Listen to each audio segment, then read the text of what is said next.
Good morning students. आइए अब हम एक्सरसाइज 5.1 का सेकंड क्वेश्चन करते हैं। इसमें हमें ए और डी दिए गए हैं और हमें इस एपी के चार और टर्म्स लिखनी है, चार और पद। तो ए और डी हमें दिया हुआ है। ए का मतलब होता है फर्स्ट टर्म यानी पहला पद। तो A1, A2, A3, A4 इनको हम एपी के टर्म्स लिखेंगे। A1 मतलब पहला टर्म, A2 मतलब सेकंड टर्म, A3 थर्ड और A4 fourth term.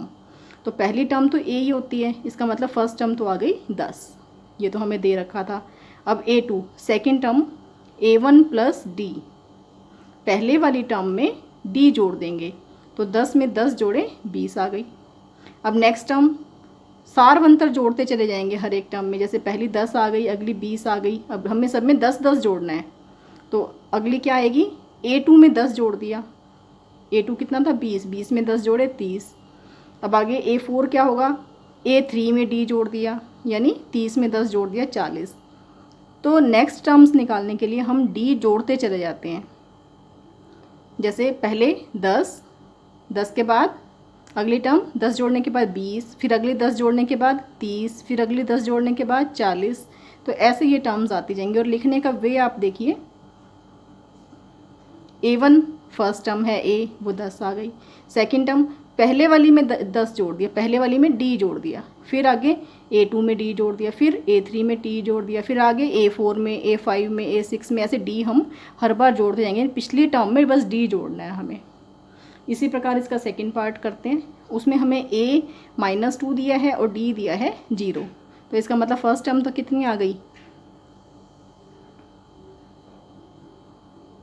First term देखिए A1 यानी वो फर्स्ट टर्म A ही होती है, तो फर्स्ट टर्म आ गया -2। अब सेकंड टर्म के लिए पहले वाली टर्म में D जोड़ना है, यानी इस -2 में D यानी 0 जोड़ना है, -2 आ गया। अब A2 में फिर D जोड़ देंगे, फिर A3 में D जोड़ देंगे, फिर A4 में D जोड़ देंगे, ऐसे करना है हमें। तो फॉर्मूले के अंदर सिर्फ वैल्यूज़ पुट करनी है आपने। अब A2 में D जोड़ेंगे, A2 कितना आया है -2, तो -2 में ये 0 जोड़ दिया तो -2 ही आ गया। अब ये -2 में फिर 0 जोड़ दिया, फिर से -2 आ गया। अब थर्ड क्वेश्चन इसी का थर्ड पार्ट। इसमें हमें A दिया हुआ है 4 और D दिया हुआ है -3। तो फर्स्ट टर्म क्या होती है A1, वो तो A ही होती है, यानी 4 आ गया।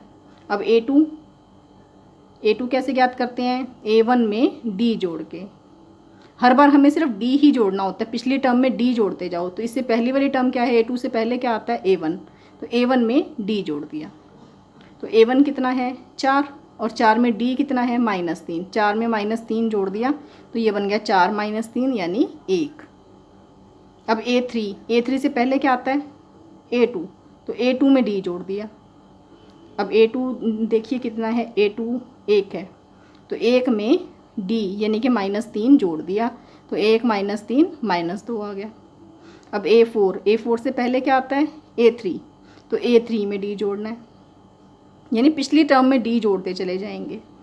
अब पिछली टर्म कितनी आई थी -2, तो -2 में क्या जोड़ा D -3, तो -2 में -3 जोड़ा, कितना हो गया -2 - 3 यानी कि -5। तो इस तरह से हमने चारों टर्म्स पता कर ली हैं इसकी। अब इसका थर्ड पार्ट करते हैं, फोर्थ पार्ट। इसमें हमें A दिया है -1 और D दिया है 1/2। तो फर्स्ट टर्म क्या होती है A1, वो तो A के बराबर ही होती है, तो आ गया -1। अब A2 ज्ञात करना है हमें, तो पिछली टर्म में D जोड़ देंगे। A2 से पहले A1 में D जोड़ दिया तो A1 की वैल्यू कितनी आई थी -1 और D 1/2। वैल्यूज़ पुट कर दी A1 और D की। अब इसे सिंप्लीफाई करके आ गया -1/2। अब इसी तरह से A3 यानी उससे पहली टर्म क्या आएगी A3 से पहले A2, तो A2 में D जोड़ दिया। A2 कितना आया है चेक कीजिए -1/2, उसमें D जोड़ दिया तो -1/2 और +1/2 0 आ गया। अब A4 कैसे आएगा, उससे पहले टर्म में D जोड़ दीजिए, A3 में D जोड़ दिया तो A3 कितना आया था 0 में D यानी 1/2 जोड़ दिया, ये आ गया 1/2। तो ये इसका फोर्थ पार्ट था। इसी प्रकार सेकेंड का फिफ्थ पार्ट। इसमें ए दिया हुआ है -1.25 और डी दिया हुआ है -0.25। अब A1 क्या होता है, फर्स्ट टर्म यानी ए ही होता है वो, तो वो वैल्यू आ गई -1.25। अब A2 के लिए क्या करते हैं, इससे पिछले टर्म में डी जोड़ दीजिए, यानी A1 में डी जोड़ दीजिए। A1 कितना है, ये वैल्यू पुट कर दी, और डी की वैल्यू ये रही, डी की वैल्यू पुट कर दी। तो अब इन दोनों को ऐड हमने करना है, तो प्लस माइनस, ये माइनस हो गया, इन दोनों को जोड़ा तो ये आ गया -1.50। इसी तरह से A3 के लिए क्या करेंगे, A2 में डी जोड़ देंगे। A2 कितना आया था, -1.50, तो -1.50 में ये डी जोड़ दिया, इसको सिंप्लीफाई किया तो ये आ गया -1.75। अब A4 क्या हमें ज्ञात करना है, तो A4 के लिए A3 में डी जोड़ देते हैं।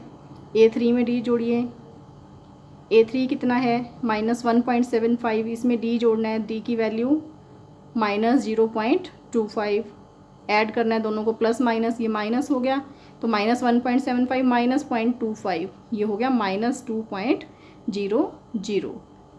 तो इसी के साथ ये आपका क्वेश्चन नंबर 2 कंप्लीट हो गया है।